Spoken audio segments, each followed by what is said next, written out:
E aí, pessoal, como estão? Sou o Guilherme, hoje estamos aqui com o Douglas. Prazer, pessoal. Estamos aqui no coletivo Flor de Maio, um coletivo onde a principal atividade é o cursinho popular, né? A gente tem algumas outras coisas. Onde eu conheci o Douglas, inclusive, e eu entrei esse ano aqui no coletivo, a gente vai até falar, podemos até falar sobre isso já. E entrei esse ano e o Douglas ele já está aqui há um tempo e a gente se conectou um dia, a gente começou a debater sobre espiritualidade, religiões, algumas coisas assim. Mas se apresenta um pouco aí também. O que você tem para falar? Eu sou o Douglas, tenho 33 anos quase, 32 para 33. Me formei em economia, conheci o coletivo mais ou menos em 2020, então faz mais ou menos ali uns 5 anos e alguma coisinha que eu tô por aqui, né? De início eu não cheguei a lecionar e nem nada, mas aí vai passar um tempinho e vai surgir essa proposta pós-pandemia, e aí eu já começo a dar aula, eu começo assim, transformar completamente, que eu sempre gostei, mas não tinha oportunidade de dar aula em lugar nenhum, né? Então, Você começou a economia quando? economia eu comecei em 2014. Ah, tá. Aham. Mas eu me formo e aí é isso, né? Trabalhar no mercado assim, Sim. trabalho em empresas privadas e tudo mais, né? E aí parecia que faltava sempre alguma coisa, né? Então o coletivo foi uma forma de eu buscar socialmente e espiritualmente um conforto para mim, né? Então acho que minha trajetória começa com o coletivo, principalmente começa bem assim, né? Nossa, que legal, porque, puta, super me identifico, né? Eu que tô há 4 meses aqui, entrei em janeiro, e você que já está há 5, 6 anos, né? Mas, inclusive, a gente até falou, eu comentei com você na última vez, eu não estava aqui esse último sábado, né, no outro, sobre a minha individualização na espiritualidade, assim, né?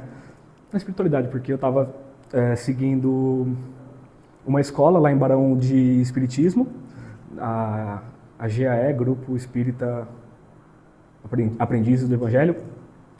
Bom, apesar de eu já ter o berço espírita, né, mas eu queria também estar conectado a alguma coisa.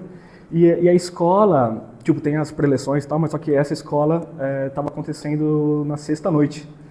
E aí, até o dia, e eu estava indo todo dia e tal, e eu já estava no coletivo também, até o dia que, o primeiro dia de aula, inclusive, do primeiro dia de aula do coletivo, e aí tava com a outra professora, a Mica, para ela dar aula. Aí chega na sexta, ela fala assim: Guilherme, tô com dor de barriga, não vai dar.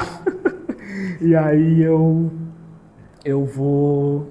E aí eu, tipo, vou dar essa primeira aula às pressas, aí, tipo, é na sexta. E é o primeiro dia que eu falto do, do grupo espírita, da escola espírita. E aí eu começo. E é isso, eu tô falando isso tudo porque eu sinto no coletivo também um abraço espiritual, assim, que é muito louco, sabe? Porque é uma coisa que eu também te falei antes só de te passar a palavra, de que o Chico, é uma coisa que o Chico Xavier sempre falou, né? Ele e os espíritos mentores dele, como o André Luiz, que eu estou relendo agora também, o livro do Nosso Lar e fazendo coisa, que eles sempre falam que um dos melhores aprendizados é o pegar na vassoura, pegar na enxada né, e fazer, porque ficar na teoria qualquer um fica, né? Mas ir atrás é que é difícil, né? Exatamente. Esse é o trabalho que realmente transforma, né, a sociedade. Então acaba que a gente pode, com certeza, montar a biblioteca mais luxuosa do mundo com todos os livros esotéricos, mágicos e místicos de todas as vertentes possíveis e chegar nos ambientes escolásticos da magia e falar não, porque eu sei, eu li, mas e a prática? Perfeito. O praticar, o exercer, o sentir, o conviver. E aí os grupos que têm a convivência como foco principal, por exemplo, o candomblé, ele é uma sociedade. Ele é um terreiro, ele é um quilombo, ele é onde todo mundo trabalha, todo mundo faz e todo mundo serve a todo mundo. Então a tendência é essa, de você estar trabalhando e ao mesmo tempo estar aprendendo e concretizando coisas na sua vida pessoal, individual, mas também na coletiva, né? E claro, aqui não é um ambiente religioso, mas eu sempre brinco, porque todas as coisas que acontecem nos ambientes religiosos também acontecem aqui.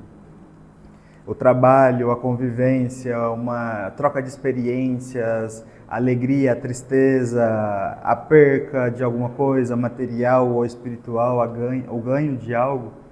Então a gente está num ambiente que é para pró-educação, mas é humano, né? São os humanos que estão em convívio, né? E isso é lindo, isso é lindo. Perfeito. Achei legal que você trouxe, eu estou usando as palavras espiritualidade, você já trouxe magia, assim, né? Mas eu acho que é isso mesmo, porque antes de qualquer mágica, né? A gente conversou sobre isso também, eu, você e o Diogo, a gente conversou sobre isso da última vez que eu estive aqui também, sobre, tipo, falando da história de Jesus, por exemplo. Jesus, antes de qualquer mágica, antes de qualquer milagre que ele tenha feito ou não, a história, os evangelhos de Jesus era um cara revolucionário, que apontava o dedo, e o que eu quero dizer é que antes de qualquer magia, o pôr em prática, o básico, né? Os sentimentos que você carrega, os sentimentos que você espalha, os sentimentos que você emana, e também, parando para pensar agora nesse exemplo de Jesus, que ele apontava os sentimentos que você barra também. Você tem, não é para continuar com ódio, não é para continuar com raiva, né? É só os sentimentos contrários a esse, né? Achei louco.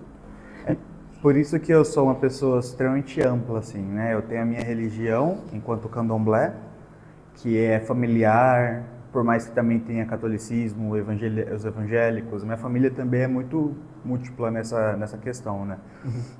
Mas eu, adulto, tomo a escolha pelo candomblé, mas eu sempre fui a pessoa extremamente curiosa. Então, eu era a pessoa que ia ouvir o Raul Seixas, e o Raul Seixas ia falar o nome do Aleister Crowley na música, e eu queria saber quem que era essa pessoa. Porque se ele está falando o nome, eu queria saber para entender o contexto. Porque não é só ouvir, também é interpretar e tentar entender o que ele estava falando nas letras. Então, eu desde muito cedo, assim, 14, 15, 18, já estava ali lendo muitas coisinhas e tal.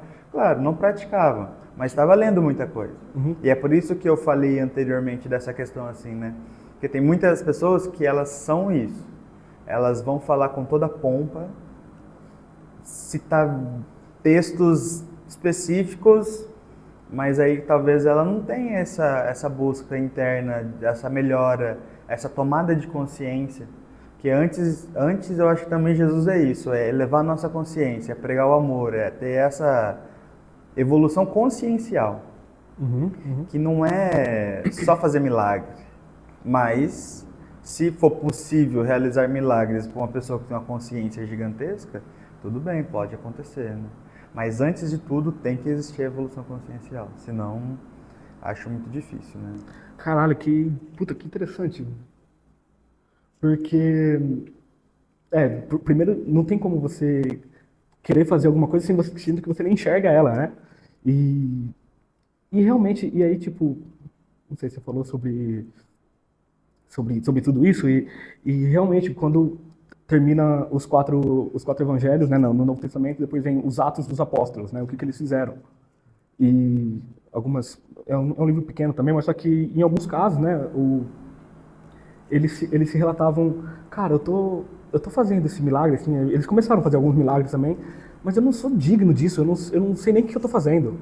E eles entendem que às vezes ele é só um portal, um mecanismo para algo maior que às vezes, mas ele precisou passar a ser amigo, conviver, entender, expandir essa consciência dele para então conseguir fazer alguma coisa. Aí a gente já entrou, né? Mas interessante, porque eu acho que é isso mesmo. Eu acho que você meio que eu tô num passo que você esteve há anos atrás, talvez, mas e às vezes eu me cobro muito disso, sabe? De tá atrasado, mas a pressa de cada um, sabe? A história de cada um também, né? Sei lá. Não, eu acho que não tem como comparar, né? Eu frequentei por poucos meses aqui em Campinas o Allan Kardec, e é engraçado como as pessoas, seja igual eu falei, no mundo esotérico, ou seja aqui nos mundos mais religiosos, elas tentam se comparar com as figuras e se sentir atrasadas em relação a elas. Mas a gente tem que entender que o Chico Xavier ele teve N questões da vida pessoal dele e de outras encarnações para ele já chegar preparado para exercer um papel E ainda assim, ele poderia não ter cumprido, poderia ter se desviado de alguma forma, não sei. Ou o papel dele foi tão pré-feito assim que ele escolheu voltar e trabalhar, mas a gente está em outro processo, outro caminho. A gente não sabe né, toda essa nossa questão reencarnatória de trabalho, o que é exatamente os nossos propósitos, assim. Às vezes pode ser trabalhar e por mais umas 2 vidas aí para tentar ser um Chico Xavier em uma outra, né? Falando bem na suposição, né? Mas acho que é isso, assim, não se cobrar no sentido de eu estou atrasado, mas entender que também dá para fazer, não ficar parado também. Perfeito. Porque às vezes até a cobrança deixa a gente parado, né? A gente está no ambiente de educação aqui, e aí a pessoa fala, poxa, mas eu sou mais velho, será que eu faço vestibular agora? Mas eu já estou com 25 anos. Gente, 25 anos é o início da nossa vida atual. Sim. Uhum. A gente está ali no comecinho da vida, que tem todas as possibilidades ainda de educação e de trabalho, de tudo de possibilidade, né? De afetivo e tudo mais, né? Então é muito importante isso, né? Se cobrar no sentido de vou trabalhar, eu vou fazer essa obra que é importante. Seja uma obra da caridade, seja uma obra individual, a obra que seja. Mas fazer, né? Fazer, porque... o mundo material é isso, assim, né? Ele vicia a gente a ficar estagnado. Talvez essa inércia de ficar ali num certo conforto seja o grande pecado nosso, assim, de não fazer o que deve ser feito, né? E aí a gente tem N exemplos de pessoas que estão trabalhando de N formas diferentes. Então a gente tem possibilidades de até desenvolver trabalhos que a gente nem se importa tanto hoje, mas existe a possibilidade, né? A gente, claro, entrou para a educação, e a educação formal ela é extremamente importante, né? Então o coletivo ele tem esse papel também assim de auxiliar esse momento pré-vestibular que é tão... Todo mundo que já passou por isso sabe como a gente fica meio tenso, é uma cobrança social muito grande, né?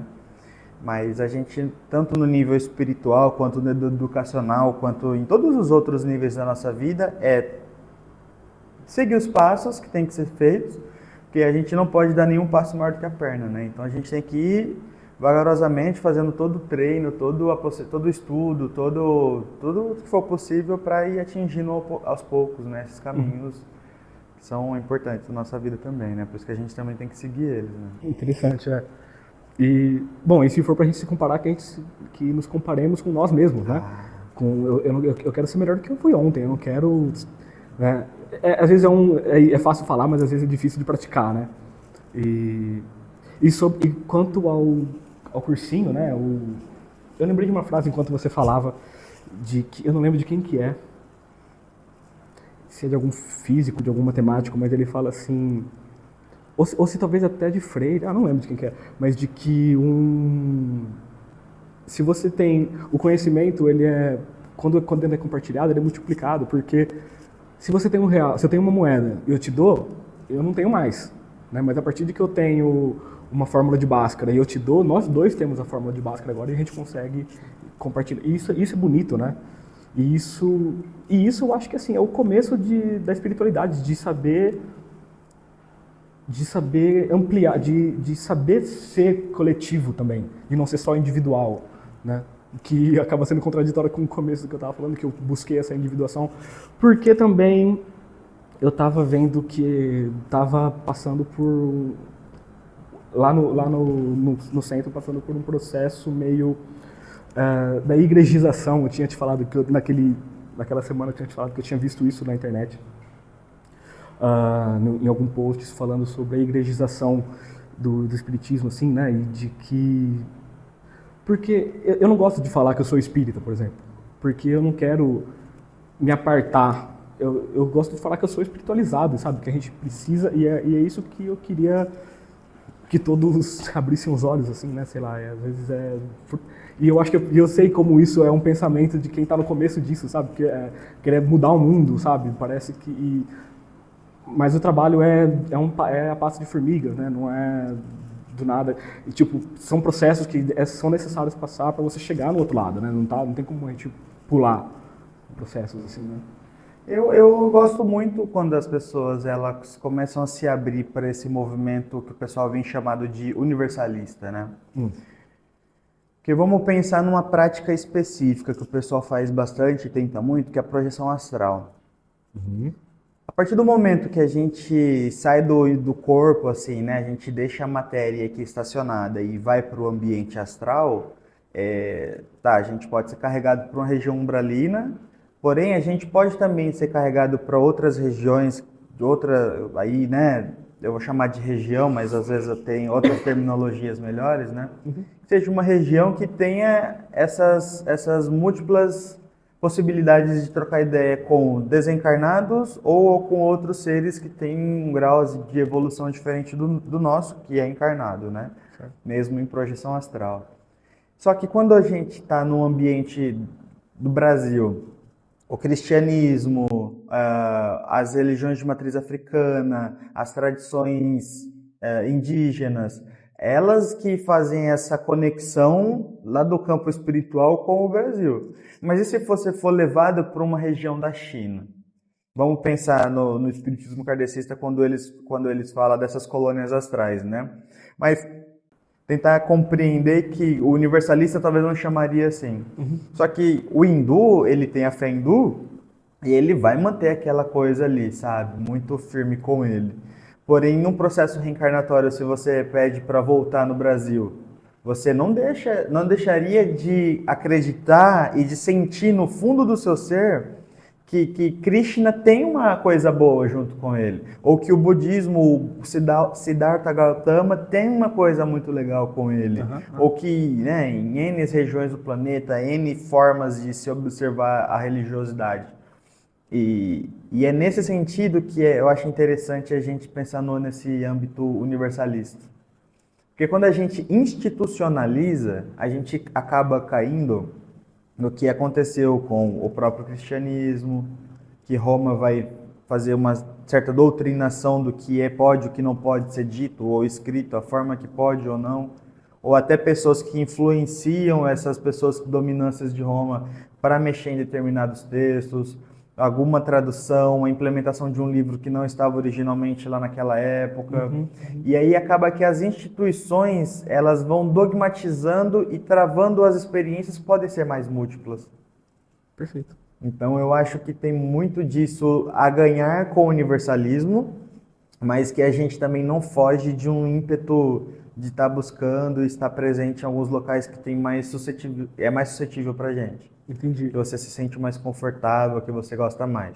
Eu, enquanto um familiar, uma pessoa que vem de familiares que vêm da tradição negra, escravizada aqui no Brasil, mas assim, há poucas gerações, né? Sim. Então eu acho que eu e o candomblé, ou podia ser a Umbanda, mas muito mais o candomblé, a gente tem essa conexão assim, muito ancestral, né? Então eu acho que também você pode se permitir estar presente numa doutrina, mas sem deixar que aqueles dogmas te limitem, sabe? Eu gosto muito disso. Não ser limitado. Porque tem experiências de todas. Eu fazia catequese, e na catequese eu perguntava sobre os espíritos. E a catequista dizia que ela entendia a minha dúvida, mas não podia falar sobre isso. Porque não era da doutrina católica falar sobre ver espíritos, ver fantasmas, ver vultos. Mas a criança precisa. Claro. E ela vai procurar. E aí eu numa família múltipla, você encontra, né? Nossa, mas que esquisito que eu vim de um berço espírita também, tipo, é basicamente a única coisa que eu conheço mesmo, assim, né? Mas que só ouvi falar de católico e umbanda e candomblé e todos. Mas, nossa, que esquisito é catequista, você falou? Ela basicamente, tipo, falou, eu sei, mas não posso te falar. Isso. Tipo, né, isso é proibido, tipo, nossa, por que você vai travar alguém, né? Por que você vai... E isso, cara, eu acabei de lembrar também de um médico que eu sigo também, que ele fala assim, a partir do momento que você oculta isso nas escolas, tipo, trazendo, ao invés de instituições religiosas, instituições escolares mesmo, você não trata disso nas escolas, você está limitando o o conhecimento daquela criança. E a criança está na fase que ela quer expandir o máximo que ela conseguir, né? E aí ele dá um exemplo ainda tipo mais material do universo, né? A gente só conhece 5% do universo. Os outros 95% é energia e matéria escura. Então, a partir do momento que você fala energia e matéria escura, a gente não vai falar sobre isso agora. Tipo, cara, a gente não sabe o que é, mas tentar já trazer alguns conceitos básicos, assim, mas só que para despertar, ela não vai entender o que é energia, né, o que é energia, o que é força ainda, tal, né? Porque ela tem que passar por um processo, como a gente está falando, tipo, você não ensina fórmula de Bhaskara para uma criança sem antes ela saber de soma, subtração, não vira nada, né? Então, achei legal eu nunca tinha ouvido, não tinha parado para pensar, nunca tinha ouvido essa contradição que você trouxe, universalista e institucionalista. Muito interessante, né? Dogmática, ao invés de expansiva, né? Porque voltando nos evangelhos, imagina que Jesus, ele tinha os discípulos e algumas pessoas mais próximas, e eles tinham a sua troca de ideias e doutrinação interna ali. As pessoas que vão fazer milagres são justamente essas pessoas que estavam envolvidas muito mais próximas com Jesus e vai saber qual que foi o ensinamento. Mas para o grande público, talvez não fosse possível abertamente você passar todas essas informações. Então, é claro que sempre vai ter o esotérico e o exotérico. Aquilo que você trata internamente e aquilo que você trata com o público de modo geral. Indiscutivelmente, falar do amor, elevação de consciência, é o mais possível assim que você pode pegar um público gigantesco e passar. Agora, para um público mais privado, mais interno, você consegue pessoalmente discutir com cada um, observar fielmente cada um próximo, né? Frente a frente. Então, você consegue desenvolver. E o caminho mágico, o caminho de doutrinação, o caminho de estudo magístico tem muito disso também, né? É muito mais fácil, uma sala pequena igual do cursinho, você trazer essas informações do que se fosse fazer um plano de ensino para o Brasil inteiro, né? Então, fazendo algumas comparações assim, mas eu acho que tem muito disso, né? Uhum. Qual que é a diferença eu não sabia. O esotérico, ele tem esse ensinamento interno. Esotérico, Esotérico, que seria com S, né? É o ensinamento que ele está voltado àquele grupo, aquela coisa mais privada, um ensinamento um pouco assim. E o exotérico, que seria com X, é aquele ensinamento que você vai jogar amplamente e aberto. Porra, nunca ouvi falar isso. Então, aí é aquela diferenciação, né, do esotérico e exotérico. É um conhecimento, simplesmente, tipo, a raiz da palavra, o que a palavra significa. Um conhecimento que é passado internamente. E que é o amplo, né, que é pro externo. Entendi. O pro interno e o pro externo. Que interessante, nunca. Se a gente pensar na doutrina, por exemplo, que o gnosticismo traz, eles acreditam muito nisso, né? Que Jesus não veio necessariamente para redimir os pecados. Porque o Deus encarnado viria sofrer, sendo que ele já sabe de tudo e tal, né? Talvez existiriam outras formas. Mas ele veio justamente para tirar as amarras que nos prendem aqui à matéria. Então, a elevação consciencial seria uma delas. E aí, hoje em dia, tem os conscienciologistas, né? Que trabalham com essa questão muito forte, que se a matéria tem fome, a gente vai lidar com ela de algum jeito. Se você vai lidar com ela com raiva, como um animal bruto, talvez a sua consciência não esteja tão, vou usar o termo, né, evoluída assim. Mas essa elevação da consciência, o ápice dela vai ser esse amor universal, esse amor sem fronteiras, amar por amar, amar a humanidade de modo geral. E aí esse provavelmente é um dos ensinamentos mais bonitos de Cristo. Pro exotérico. Mas no interno, eles saíram de lá fazendo milagres também. E até então eles não eram pessoas nem assim, era o pescador que em vários momentos fraquejou. Claro. Era pessoas que até ali, crucificação, estava fraquejando. Não era pessoas de alta habilidade, monges que ficaram no templo. Não, eles eram pessoas comuns, mas são muitos ensinamentos que podem ter despertado determinadas coisas neles, né? Mas essa é uma visão assim, né? Tanto que a Rosa Cruz é uma descendência de tudo isso que eu estou falando. A Rosa Cruz é para você se tornar Jesus. Você vai fazer todo esse... É claro, a gente não vai se tornar hoje Jesus, porque isso aqui é muito distante, né? Mas é você fazer de tudo, todo o treinamento possível para se tornar isso. Para se tornar essa figura que você ama tanto e que tem todos esses dons e essas coisas.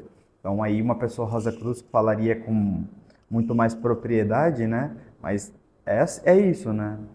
É uma visão que o catolicismo não aceitaria de jeito nenhum, né? Interessante isso. Porque eu tô lembrando agora, eu tô lembrando de Paulo, né? Que eu li o Paulo Estevão do Chico também. E ele foi ele é um cara que não conheceu, não absorveu muito desse esoterismo, provavelmente, né? A não ser sei lá, ou de terceiros, mas se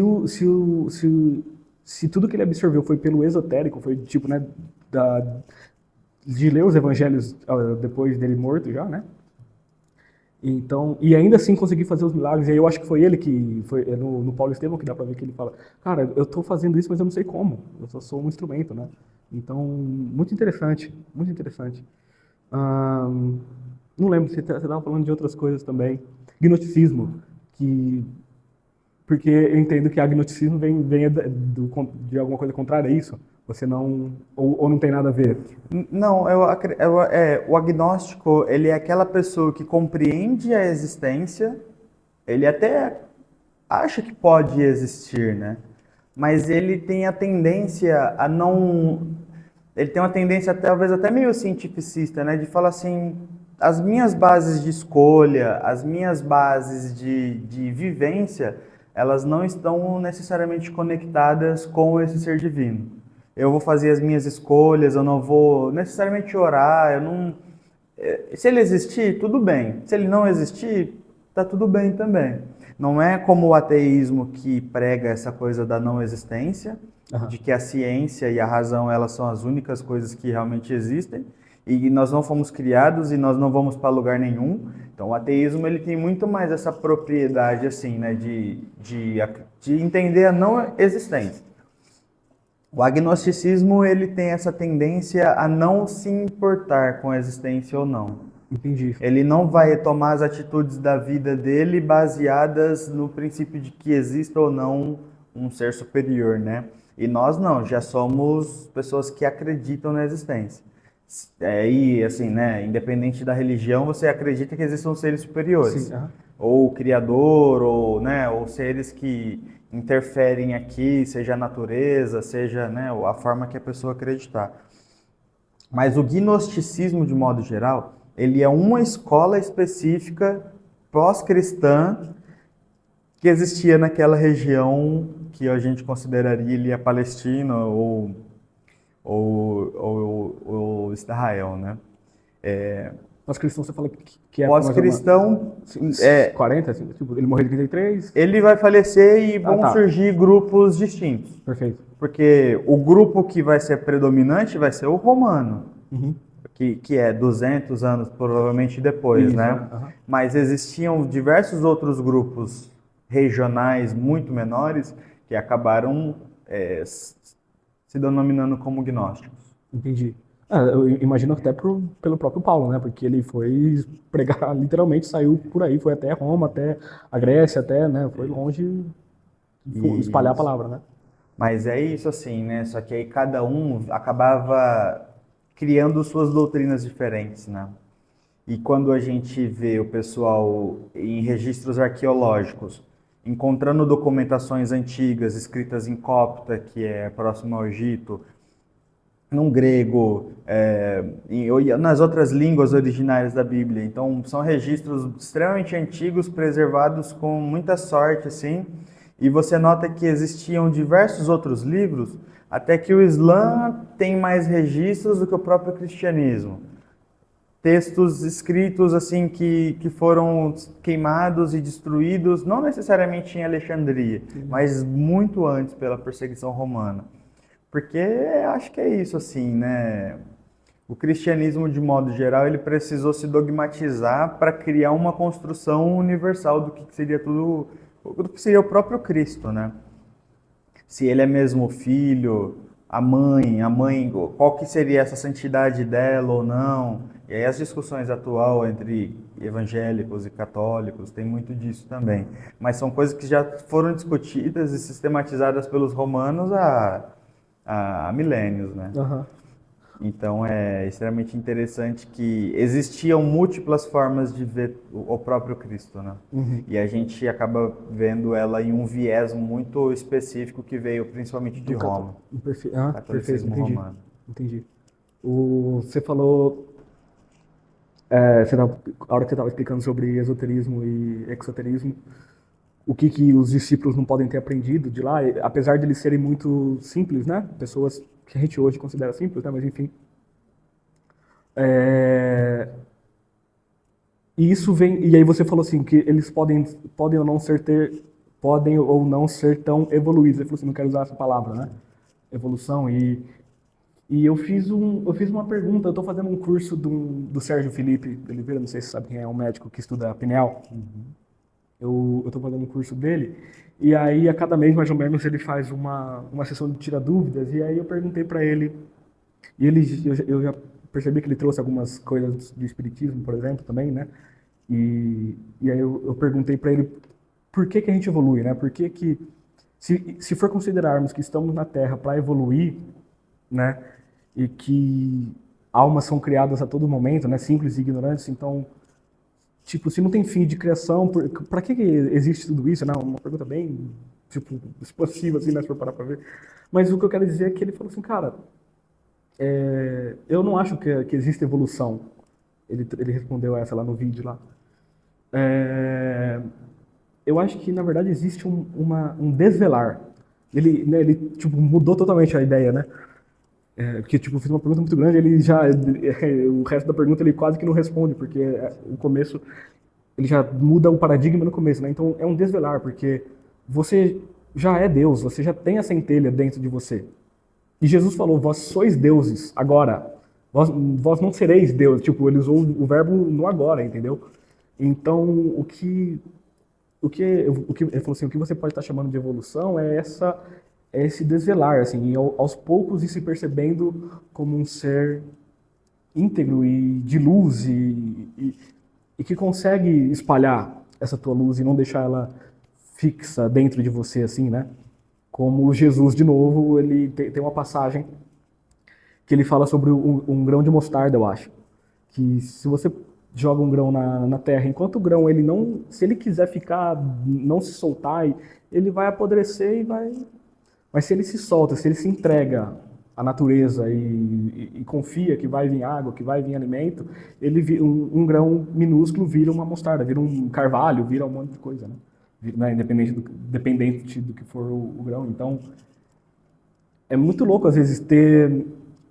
E isso é uma coisa que vocês não tem raciocínio lógico que te explique isso. É simplesmente sentindo, né? É simplesmente você passando por essa experiência, se você quiser ou não, de acreditar, de ter essa fé, de gerar isso dentro de você, né? Esse é o mergulho da fé mesmo, né? Isso é o famoso, né? Isso daí eu acho que é o processo isso que é o acreditar, né? Porque você pode ter muitas provas. O pessoal comenta aqui nas reuniões privadas do Chico Xavier no início, antes do próprio Emmanuel chegar e começar a ser ali um mentor principal, ou mestre, ou guia, cada um acaba chamando de um termo diferente. Nessas reuniões eles tinham muito essa questão de materialização. E é um dispêndio energético, eu vou chamar de energia, né? Doação ectoplásmica ali muito grande, né? E aí o passo seguinte é ele falar, olha, agora a gente vai acabar focando só na psicografia, mais na psicografia, né? Porque o texto, essa semente, ela pode ser, via texto, expandida para muitas pessoas. Mas essa reunião interna que O próprio Emmanuel poderia se materializar, só que ficava restrito àquelas pessoas que viram. E aí o salto da fé é, eu venho, falo para você que eu vi algo miraculoso. Aí você fala, eu não estive lá, não tenho certeza. Então isso não frutifica, né? Por isso que provavelmente a psicografia do Chico é tão importante por isso, porque atinge muitas pessoas e vai continuar atingindo, assim, até o próprio Emmanuel aí, que deve ter nascido em 2000, ele começar a fazer as psicografias deles e a gente atingir o segundo patamar e voltar nesse salto de fé e desvendando o mundo espiritual, assim, né? Então, acho que é isso, assim, né? É aceitar essa fé, aceitar as missões, aceitar as coisas que fazem que tornam o que nós somos, né? Perfeito. Aceitar. Muito louco. O porquê, de novo, no Paulo Estevão, ele já é Paulo, né? Ele já se converteu, caiu do cavalo e tal. E aí ele já passou por algumas cidades, umas 5, 6 assim, né? Éfesos, não sei o quê, Periri, Coríntios e tal. E aí, tipo, é isso, ele tá mais ou menos lá na 5, na 6, não sei o quê, e aí agora as pessoas começam a mandar cartas para ele, procurando, cara, o que a gente faz aqui, né? A situação, o, o menino, o filho do Zé precisa ser circuncidado. Mas você falou que não tem nada a ver isso daí, o que importa, mas a gente precisa cortar a cabeça do menino, tá ligado? Tipo, é uma, né? E aí, enfim, e aí tem isso, e aí ele fala, nossa, eu vou ter que voltar pra lá. E aí ele falou assim, cara, mas eu já passei por 5, 6, eu tenho mais 10 pra ir pra frente, nossa, eu vou ter que ficar nessa. E aí, no Paulo, eu acho que Jesus, algum espírito, ou talvez o próprio Jesus apareça pra Paulo e fala, viu, você não precisa voltar lá não, escreva cartas. Porque o verbo é muito importante. O verbo ele é muito poderoso. Quem lê isso aqui, quem lê com os olhos de ver, né? Vê com os olhos de ver e ouvir com os olhos, né? E vai ver a verdade nisso aqui. Então você não precisa, continua seu caminho, continua a missão e se comunique por cartas. O verbo é importante. E você acabou de trazer isso também, muito interessante, muito interessante. Ainda mais que a gente está num ambiente de educação, né? Perfeito. A escolarização abre a possibilidade, né? Porque imagina num mundo de doutrinário onde a doutrina e o dogma só é passado via oral, e não que as tradições de oralidade, igual eu sou do candomblé, é uma tradição extremamente oral, não tem livro sagrado que conte as coisas. Só que é isso assim, né? Quando você consegue manter essa oralidade é bom, quando ela é extremamente ampla, você começa a perder esse ritmo de oralidade, porque acaba sendo muita gente, e aí acaba que essas comunidades, por elas serem menores, elas conseguem manter uma oralidade legal. Mas imagina nesse quesito, a oralidade que tem que chegar até a Grécia, até a Itália, e se manter a mesma, né? É muito mais difícil. Então por isso que talvez essa escrita tenha facilitado, né? Mas essa escrita foi facilitada muito mais a partir do momento que todas as pessoas podiam compreender. Perfeito. Porque, infelizmente, o latim ele tinha essa questão de ser a língua oficial, né? Aquela coisa erudita, diferente de quando você coloca na compreensão do povo, né? Só que aí, claro, né? Aí são as questões políticas envolvidas por trás, né? Porque talvez nem todo mundo queria dar acesso a tudo para todo mundo, né? Mas é isso, assim, eu acho que esse poder da educação tá completamente conectado com esse poder de crescimento espiritual. Perfeito. Eu falei para uma amiga nossa do coletivo aqui também, cara, eu tava vendo uma aula de um dos professores de história e eu tava maravilhado, assim, tava achando, nossa, que aula, né? E aí eu falei, cara, como é muito mais corajoso os professores das humanas darem, porque aqui a gente quer passar uma mensagem, tipo, principalmente em história, geografia, assim, em história, em filosofia, que é meio que mudar alguns paradigmas, assim, né, de como é contada a história. E na matemática, que é o lado que eu tô, cara, x vai ser x sempre, x igual né, a lei da reta vai ser a lei da reta para sempre, assim, né? Você não tem muito o que fugir. O que eu tentei nessa última aula de lei de função do primeiro grau e plano cartesiano. Aí eu tentei só expandir um pouco, né, Descartes era um filósofo além de matemático, né, na verdade era um matemático além de filósofo, sei lá, enfim, né, era muito mais filósofo do que matemático, mas também, né, a gente usa um plano que ele criou há 400 anos, 300 anos, não lembro.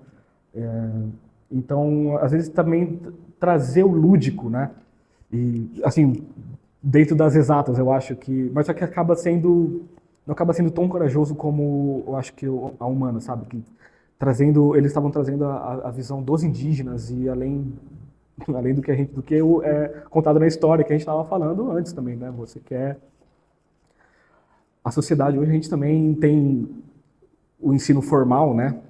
De dogmatizar muitas coisas, né? E de colocar em caixinhas, né? Então é muito lindo o que a gente faz aqui, né? Apesar de, às vezes, me sentir não tão dentro da matemática, mas só que eu faço muitas outras coisas também, além de ser professor, né? Então, muito interessante, muito legal. Mas eu acho que os números, quando a gente pensa nos mistérios do Antigo Egito, né? O número é cor, o número é letra e o número é som. Uhum. A letra e o judaísmo, né, a Torá vai pegar o tanto disso, o pessoal cabalista talvez utilize um tanto disso, o povo hindu também tem muito disso, né, de números serem... Porque quando a gente fala muito de Pitágoras, mas provavelmente o que Pitágoras falava foi trazido da Índia, né? Então, acho que tem registros de pessoas, isso aqui ele sistematizou de um jeito diferente, ele estava num ambiente que pôde sobreviver ao tempo. Mas o Antigo Egito tinha muito disso, né? Então, às vezes, a gente pode falar que é meio sistemático, o treino é meio dogmático, a matemática é dogmática, mas e se a gente ensinasse matemática com música? Eu vou ensinar fração, então eu vou ensinar fração baseado em acordes do violão e diferença de escalas e oitavas, que todo mundo gosta de falar, né? Não existe formas, porque esses antigos filósofos, eles eram tudo, eles eram médicos, eles eram astrônomos, astrólogos, eles eram tudo, Sim. né? Porque o conhecimento surge disso, né? Hoje nós estamos se especializando, mas eles tinham essa necessidade de serem tudo. O que amplia, né? Porque você começa a ter muitos exemplos de áreas diferentes que possam ser utilizadas, né? Quando o povo judeu vai falar sobre a origem do universo, a partir do Big Bang, talvez tenha muito de judaísmo ali. Aquela centelha divina originária que estava fixa na primeira esfera da Cabala, mas ela vai começar a se expandir, mas ela é muito caótica, vai vir um poder organizador posterior. Parece que o Big Bang são as 3 primeiras esferas da Cabala. É uma semente, é uma energia condensada, cheia de possibilidades dentro dela, é uma explosão caótica sem forma e é uma condensação e organização. Então, o povo judeu que falava sobre o Big Bang, com certeza eles estavam usando a magia deles, né? A mística deles, a religião deles para explicar a origem de tudo. E, cientificamente, você pode supor que seja assim. Então, às vezes, você pode ser mais lúdico em algumas coisas, mas é claro que a mecânica de repetição da matemática aqui é importante, talvez seja só o treino. Sim. Do mesmo jeito que a musculação é um treino, do mesmo jeito que fazer reiki todos os dias seja um treino de ampliação energética, ou a tentativa de criar um ambiente astral ou projeção astral, você tem que fazer progressivamente. Então, é isso, a mecanicidade está ali, porque você tem que ampliar as suas condições individuais, mas que é bonito você utilizar um conceito geral para explicar coisas específicas é fundamental também, né? Eu venho para geografia, principalmente por eu ter me formado em economia, né? Então, eu tenho essa facilidade de estar conversando sobre a política, sobre essas coisas mais sociais. E, claro, a geografia ela abarca um pouco da economia, querendo ou não, né? Mas eu venho para a filosofia também no intuito de gostar muito da filosofia grega, principalmente, e depois das bem modernas, né? Como eu gosto muito do existencialismo, mas é isso assim, né? Você acaba trazendo dos seus gostos pessoais, e aí quando você tem esse prazer de estar exercendo algo, você vai dar uma aula diferente, você vai extrair o máximo de você com um prazer gigantesco. E isso é transferido energeticamente para os outros, né? Todo mundo vai sentir essa paixão. É fantástico. Perfeito, perfeito. Eu já tive aluno que se suicidou. E depois da aula? Não, da minha aula. Então, é claro, aí você vai dizer, pela perspectiva consequencialista, qual é o valor da aula? O suicídio. É claro, aí quem é o aluno? Internação em hospital psiquiátrico, passagem longa para o hospital psiquiátrico, estado de depressão avançada, entrou na aula, o que ouviu? Ouviu que depois de Copérnico, Galileu e Newton, nós somos uma centelha de energia que vai do nada para lugar nenhum e acha que é alguma coisa. Estamos sem âncora, circulando no infinito, sem nenhum ponto de partida nem de chegada, a vida não tem sentido algum, né? E portanto há o azar do encontro espermático com o óvulo, que nos fez começar a sofrer, porque você não sofreu antes de nascer, pode lembrar, não há sofrimento antes do nascimento, e não haverá sofrimento depois da morte, disse eu. Portanto, vida igual sofrimento. Página 1 de Schopenhauer, O Mundo como Vontade e Representação. O cara saiu dali e pensou, não é que esse porra tem razão. Se eu não sofri antes de nascer, não vou sofrer depois morreu. Pegou um 38, abreviou a existência e você não vai julgar a minha aula pelo que ele fez. Por quê? Porque o que ele fez dependeu muito mais de tudo que ele já viveu do que das coisas que eu acabei de dizer pra você. E eu espero que você não tome medidas comparáveis. O cara, imagina a cabeça do Locke como não fica, né, mano? Porque é muito disso assim, né, cara? Eu gostava da aula de economia porque a cada economista que vai soltando as suas ideias e dizendo o que a economia deve ser, você concorda. Quando você vai ler Adam Smith, e aí ele fala que, no fim das contas, também as pessoas têm que ter a propriedade privada, porque no liberalismo ainda, né? Porque esse motor de economia, ele funciona a partir, por exemplo, de salário, então a escravidão não deve existir mais, porque você tem que dar salário para que o salário alguém compre e você produza e venda e produza e a economia gira, né? E ela cresce e ela se amplia muito mais pelo girar também econômico do que numa sociedade muito estagnada, né? E aí ele fala que esse girar existe, e outros também, né? Vai existir essa mão invisível que regula, mas também que faz com que você fique suscetível, que você tenha grana, sabe? E que também tem que ter bem-estar para todas as pessoas e tal. Você acredita? Aí você lê Marx, o Marx está acabando com tudo isso, cara. Aí você fala, nossa, isso é Marx. Só que Keynes, que vai ser depois, ele também vai falar muita coisa. Todo mundo concorda com todos os economistas, era muito engraçado. Porque, tipo, cara, todos eles estão falando coisas que fazem muito sentido, sabe? Mas... É uma linha de raciocínio que é fácil de seguir, assim, né? Faz sentido, né? Que doideira. A economia é muito legal disso. O professor, todo semestre ele perguntava, ele zoava. Ah, mas vocês não tinham falado no semestre passado que era ele que estava certo? Agora é o outro? E a filosofia tem muito disso, né? Que um filósofo ele vem para discutir o outro ou para ampliar o outro. Ou para rechaçar total e falar assim, eu acredito algo totalmente diferente. Então, ela vai se ampliando, né? Ela vai se ramificando e ampliando e criando todo um mundo de ideias diferentes, assim, né? E aí, você pega esses filósofos, assim, Schopenhauer, Nietzsche, eles são um tanto quanto trágicos e depressivos, e assim, né? É a pessoa que não tá com a cabeça firme, felizmente... Pode ir também. Ela perde toda essa consciência. E a filosofia, ela virou ciência, né? Porque a filosofia que eu gosto de falar, que é uma Platão, é uma filosofia que acredita no mundo das ideias, de que existe um perfeito, de que existe um espaço, um paraíso, tá ligado?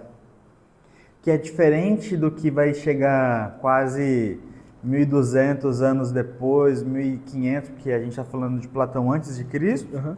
E aí a gente vai falar de Santo Agostinho, 1.200 depois de Cristo, mais ou menos.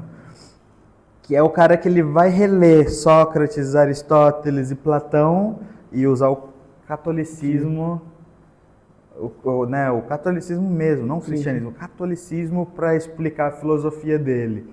E aí ele tá lendo os caras lá e tentando pescar essas coisas assim, né? Aham. E traduzir. Traduzindo no cristianismo, que é mais engraçado, né? Uhum. Porque Platão não falaria necessariamente do cristianismo, mas ele acredita que existam coisas no ambiente de perfeição. Que o mundo das ideias de Platão tem muito disso. Se a gente está sentado numa cadeira e existem tantas cadeiras diferentes, é porque antes da cadeira existir, alguém pensou nela. Pô, eu quero me sentar em algo que tenha, né, que tenha uma certa estrutura. E aí você vai ter encosto ou não, você vai ter braço ou não, varia muito. Mas se existem tantas formas diferentes de existir algo, isso significa que existe uma forma originária que é perfeita. E aí o platonismo fala disso, porque onde que está essa forma? Ela está no mundo das ideias. Entendi. Está no mundo das ideias e você materializa ela depois, mas ela está lá embrionária, algo perfeito. E isso que eu acho legal, né? Porque se existe a cadeira perfeita, existe o homem perfeito. O ser humano perfeito, desculpa, né? Sim, aham. E aí, que ser humano perfeito é esse? O platonismo não vai falar, porque ele acredita que é um ser humano mesmo. Porque né? ele é antes de Cristo também. Não, mas é. Só que o cristianismo, não. Aí você achou a razão primordial, né? Você consegue encaixar. Só que os outros filósofos, que vai vir principalmente pós-iluminismo, cara, eles rechaçam essa ideia da religião, né? Uhum. Porque eles vão dar um retorno inicial nos filósofos pré-socráticos que queriam encontrar a filosofia baseada na razão da natureza. Então a filosofia necessariamente não era o pensar, era também, mas não é o pensar, é o descobrir o mundo através da natureza. E aí, só que gente, é muito longe, né? Muito longe.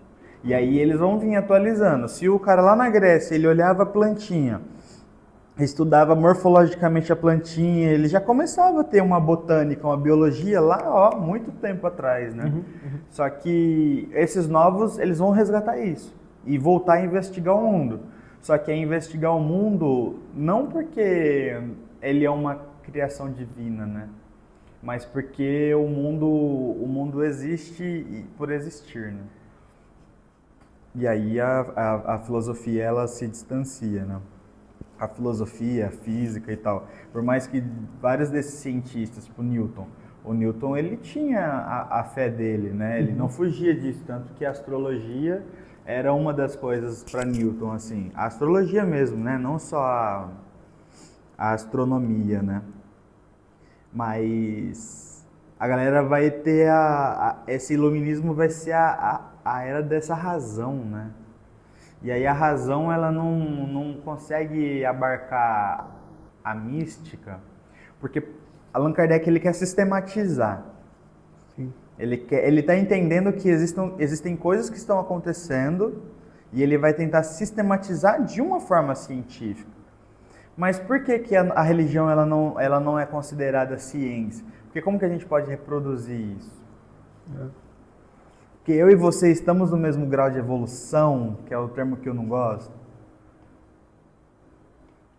E olha que difícil, porque se eu precisar reproduzir isso, mas eu tenho uma mediunidade de psicofonia, você tem a clarevidência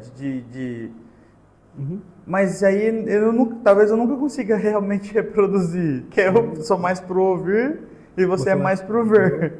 Entendi. Então acho que a religião ela não consegue abarcar essa questão assim da ciência. A gente inevitavelmente Tem os grupos de conscienciologia que fazem exames em clínicas, que coloca testes cegos, que pede para pessoas projetar numa sala, irem até outras e voltar e contar o que viram lá na outra sala. Cara, tem testes que são magníficos, assim. Só que é isso, a gente está tentando trazer a medicina, né, a neuro, uma coisa assim para tentar explicar, porque a ciência nunca se importou com isso. A ciência queria o material, né? E aí é isso assim, né? A ciência não se propôs a isso e ela ainda hoje ela não quer se propor. Mas tem gente que tá por aí, fazendo seus testes aí e tal, igual você falou, que estuda pineal. Cara, isso daí é revolucionário na hora que isso atinge um certo volume de público, volume de sistematização, nossa, isso daí é fantástico para surgir uma nova forma assim de a gente ver todas essas características que são inerentes ao humano. Elas não são inerentes à religião. Projeção astral, ver espíritos, reencarnar, tem muita gente que sempre falou disso em regiões extremamente distantes do globo. Seja na China, na Rússia, no Brasil, nos americanos indígenas daqui da América de modo geral, no continente africano, europeu, antigo, celta. Todo mundo tinha suas formas de ver a pós-vida ou a própria reencarnação e tudo mais. Então, cara, não é do humano, é do humano, não é da religião, né? Perfeito, isso é intrínseco a gente. Perfeito. Isso eu gosto muito. O Sérgio, ele fala de Pitágoras, que ele usava o termo metempsicose, você já ouviu falar? Não. Mas é um grego, mas que significa reencarnação, sabe? Tipo, né, você poder voltar... Você morre, o teu ser ele não tá preso à matéria, né? Então você morre, você continua existindo. Só que eu acho que a metempsicose ela tem, você pode voltar como um animal, por exemplo. Tem isso e aí. Mas você estava falando sobre também o que nos faz humano, mais ou menos. E essas conexões, né? E aí você falou do Sérgio que estuda pineal e que não sei o quê. A pineal, ela é muito... essa nossa antena mesmo, sabe? Pelo que ele está descobrindo, assim, né? E ela é composta de alguns cristais... que eu esqueci o nome, mas enfim. E ele tem uma certa teoria que, assim... Ele é um dos únicos, né? Quem que está estudando pineal, quem que está abrindo pineal para ver isso, né? São muito poucos, né? Então, não sei quais pares ele deve ter ou não, talvez em outros países, mas que estudem isso, mas enfim. E ele falou que existe uma teoria que ele está vendo de que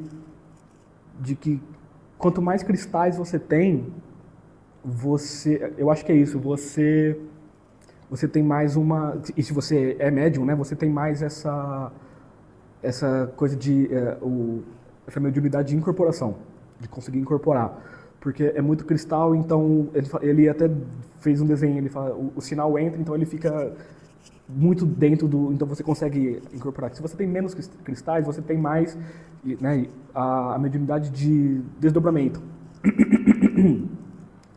E eu acho que inclusive ele fala de Chico, de que e parece que com o tempo todo humano ele vai calcificando mais a pineal, é um processo natural assim. Então ele fala que existe esse estudo das cartas do Chico de que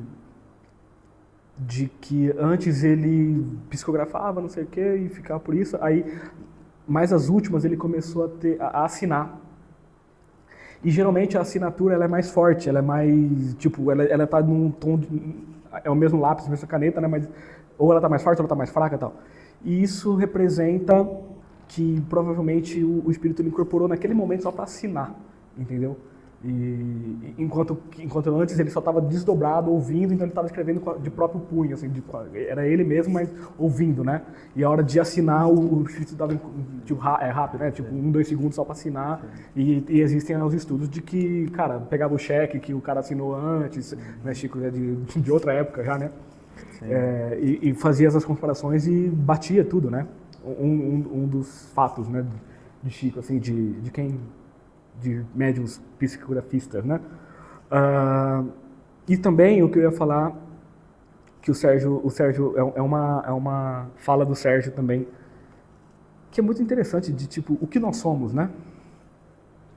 Se 70% do nosso corpo é água, a água é só H2O, não tem DNA seu. O resto, 70% é água, aí ele como médico, ele bate lá, tipo, 20 é osso, não sei o quê. Ferro, lá, e aí, tipo, o teu DNA tem, enfim, 0,5% do teu corpo contém o teu DNA, né? Ele tava falando. Então, e aí tem aquele experimento que eu acho que você deve até conhecer também, provavelmente, né? Do barco, que você tira uma madeira, então no final você consegue ter 2 barcos. Qual que é o barco original, né? Se você consegue... E isso acontece com a gente ingere comida, a gente expele... né? Enfim, a gente está sempre trocando de pelo, então a gente está sempre também uma metamorfose ambulante, física, espiritual, sentimental, de ideias, a gente está sempre trocando, e triste aquele que não é uma metamorfose ambulante, né? Que está sempre estagnado nas mesmas ideias, que não quer se comparar com o seu eu de ontem e então evoluir, né?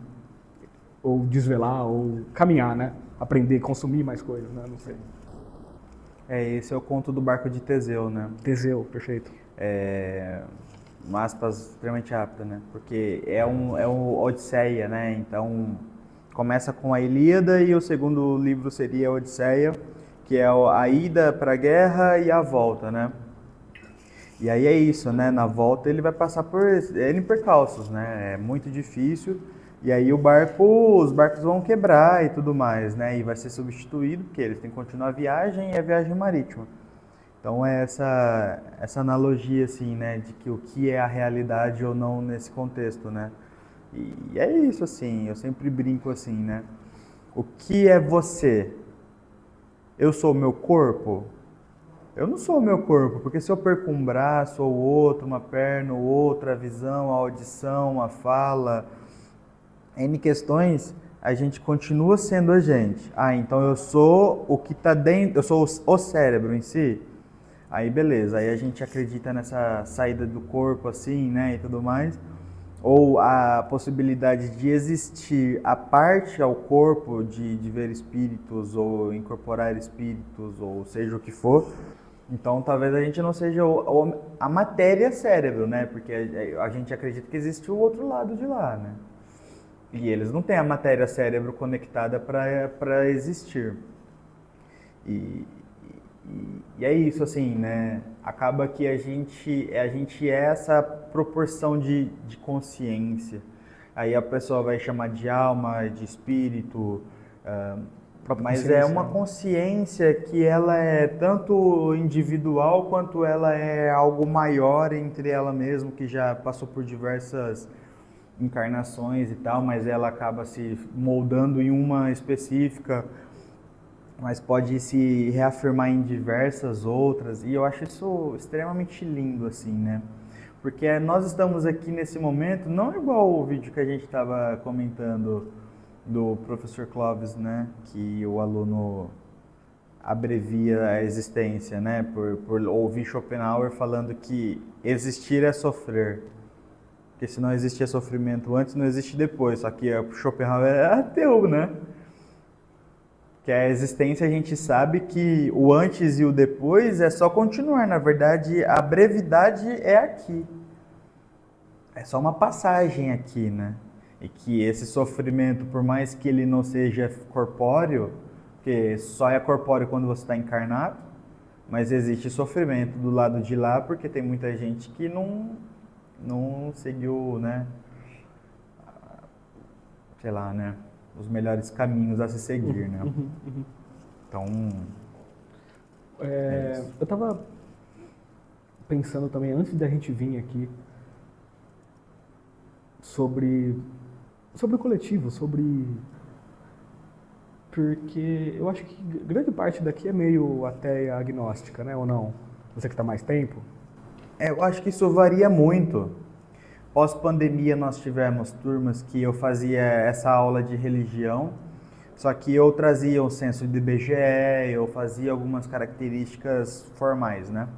E fazendo o censo do IBGE em outras turmas, 80% evangélicos, 70% evangélicos, em outros grupos 50-50 entre evangélicos e católicos, e em outros grupos uma porcentagem ali de umbandistas, mas de modo geral ainda cristianismo predominante, e que é o censo do IBGE.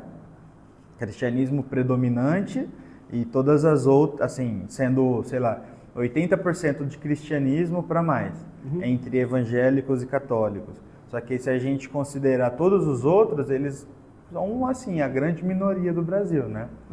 Candomblé 3%, a Umbanda 3%, o Espiritismo Kardecista também, no máximo 5%.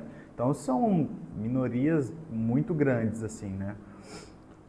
Mas aqui no coletivo, essa turma em específico, conversando com eles, uma boa parte próximo ao ateísmo, no sentido de que a adolescência traz consigo esse sentimento de revolta com as instituições, seja a instituição família, seja a instituição religião, seja a instituição política. E aí esse sentimento de revolta, ele tem que ser abarcado, sentido, experienciado, mas não suprimido e introjetado dentro de si, virando uma tristeza e uma depressão, mas sendo explorado e virando arte, virando fé. A reconstituição da fé tem que vir desse momento, porque é o momento que você entende que talvez o dogma machuque. E aí tudo bem, tem uma boa parcela de educadores que são mais velhos, maiores de idade, mais de 20, mais de 30, que aí eles já se reencontram com a sua espiritualidade. Outros nem tanto, preferem não ter ainda mesmo essa espiritualidade, mas os educandos desse ano em específico, pelo que a gente vem conversando, boa parte deles ainda está nessa visão assim de eu sou ateu. Entendi. E alguns vão continuar, só que eu também não julgo, não. Eu acho que o ateísmo, ele tem essa proporção de, se você for bom, independente do que você estiver fazendo, acreditando, seja bom pelo menos, sabe? Porque tem muito cristão mal, muito candomblecista, umbandista, espírita, kardecista, hindu, budista, mal. Então o Wagner Borges fala muito isso. Vale muito mais um cético que faz coisas boas do que um espiritualista que tá aí, cara, destruindo tudo, assassinando, batendo nos filhos, e sendo mal, assim, sabe? No meu conceito, na minha concepção do que é bom e mal, sendo mal. Porque o que eu tava pensando é o que faz, né? Se parar para pensar, tipo, o que faz um ateu querer fazer não um trabalho social, mas só que querer espalhar a palavra, né? Espalhar o bem, espalhar o que você sabe, seja matemática, seja física, seja geografia, seja história, seja filosofia, né? Por que você quer vir aqui? Porque aí tem essa resposta, porque você vê que o mundo não é justo, provavelmente. Você acha que, né, a sociedade que a gente está realmente não nos dá, nada, né? Eu vi o Siddhartha Ribeiro, você conhece o Siddhartha Ribeiro também? Ele falando sobre, cara, pra gente falar de depressão, a gente tem que falar de salário mínimo, a gente tem que falar de outra, tipo, não parece que não tem nada a ver, tem tudo a ver, né? Então, muito provavelmente essas pessoas, mas se você para pra pensar e vê que é algo bonito nisso, né? Que tem algo bonito nisso, que tem algo realmente lindo, eu acho que a palavra, assim, de você querer crescer junto e você se ver fora do corpo, mas eu falo, né, no sentido, cara, de você se ver no outro, você quer que os outros tenham o mesmo conhecimento, como a gente falou antes, né? Se você tem uma Bhaskara e passa para 20, para 30 educandos, nossa, 31 pessoas têm Bhaskara agora, né? Então, é muito, se você parar para pensar, é muito místico também e mágico, mas às vezes falta essa visão, assim, não sei, parece um pouco julgante assim da minha parte, mas é isso, é essa vontade de querer que todos vissem e dessem mais valor, né? Às vezes até dão mais valor do que eu, né? E eu falando tudo isso aqui, né? Ah, legal. Eu acho que não é necessariamente pelo ateísmo em si, né? Mas é porque nós, humanos, temos essa tendência a se coletivizar. Por mais que economicamente o pessoal acredite nessa individualidade, mesmo a individualidade ela só consegue ser exercida no coletivo. Em que sentido? Para eu me declarar punk, existem o não punk, que são as pessoas que são teoricamente comuns com as suas próprias vertentes. Mas eu quero me radicalizar, tanto no vestuário quanto na atitude, então eu virei punk no sentido de eu sou diferente dos outros. Mas você só consegue essa individualização porque você está se comparando ao outro. E quando nós estamos no ambiente de educação formal, ou como o nosso, que é um coletivo, então teoricamente informal, né? Porque a gente não necessariamente respeita 100% das bases do MEC, por mais que a gente estude a base do MEC, a gente tem uma abertura para falar por religião, que o MEC e as instituições vão pregar mais para um cristianismo, vão falar sobre a Grécia, ou talvez o Egito muito pouco, e é isso, é a religião do planeta, né? Eu acho que essa necessidade que o pessoal tem de se organizar substitui o que, por exemplo, é uma igreja, porque a igreja ela é um ambiente de coletivização, onde está todo mundo se reunindo com um propósito, né? E o coletivo, de certa forma, ele é um ambiente que nós comemos junto, é um ambiente que nós limpamos junto, sujamos e limpamos, é um ambiente que nós se educamos junto, por isso que a gente fala sobre Paulo Freire, porque não é ser professor hierarquicamente, é ser um educador no sentido de que eu educo e sou educado ao mesmo tempo. Todas essas questões fazem com que esse tipo de coletivo, de movimento social, ele abarque essa necessidade de coletivismo. É claro que o propósito geral aqui não é a evolução espiritual. Então muda o fator né, de final ali do que você está procurando. Mas a gente tem esse ambiente coletivista aqui de troca de experiências e tudo mais, que é muito, muito similar ao que é religiosa, a religião, né? A gente é muito, muito parecido, assim, né? Por mais que seja pró-educação, assim, é outro ambiente. Sim. Não e é isso, a nossa espécie, a gente só chegou onde chegou porque somos seres sociais, né? Seres coletivos. A aula do Diogo também, de sociologia, ele trouxe aquela história que eu acho fantástica, né? De que um dos principais pontos que nos mostra uma virada de chave, assim, na nossa história é um fêmur curado, né? Uma perna curada, um osso curado representa, tipo, há 10, 20 mil anos, não sei de quando que é isso, né? Mas há muito tempo, né? Se ele está curado, representa que aquela pessoa viveu durante mais algum tempo depois de ter quebrado. E se ela quebrou, muito provavelmente ela teve cuidados, porque uma perna curada há 20 mil anos, você provavelmente é deixado para trás, o leão te pega e salva os outros, né? Mas, diferente de um braço, né? Mas uma perna quebrada, alguém te pegou no colo, te levou, te colocou numa caverna, te deu água, te deu comida, ficou 6 meses, sei lá, né? Porque não tinha uma medicina naquela época, como é que curou, né? Só na base do repouso de alguém te te ajudando, tipo, no máximo colocando alguma erva, se eles soubessem de alguma coisa, né? Então, isso é um salto na nossa história como enquanto espécie, né? E a gente esquece disso, às vezes. A gente só sabe fazer... Ninguém sabe fazer uma cadeira sozinho. Voltando ao exemplo da cadeira, né? Para você construir uma cadeira sozinho, você tem que plantar a árvore para tirar a madeira. E aí o ferro, eu já não sei como é que faz ferro. Você sabe fazer ferro? Tipo, né? A gente precisa de um outro cara especializado nisso, de uma outra instituição metalúrgica que não sei o quê. E aí plástico e espuma. E ninguém sabe fazer um lanche sozinho, sabe? Ninguém sabe hoje em dia fazer um prédio, fazer um computador, fazer um celular, né?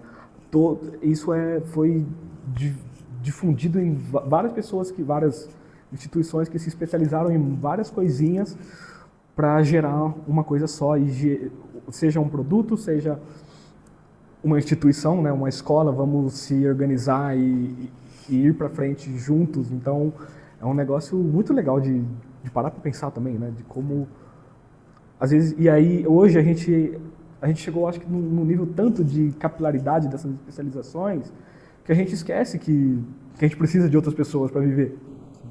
Que a gente acha que pode viver sozinho. E você talvez até consiga, mas você vai pegar uma depressão, você vai ficar... Não vai ficar bem, se você não compartilhar, né? Muito difícil. Mas é isso, assim, né? Eu gosto muito de pensar que a religião, ela surge de necessidades específicas, né? Quando você vê o outro ser similar a você morrer, você inevitavelmente cai na consciência de que vai acontecer com você também. Talvez a religião ela também surja pela necessidade funerária, né?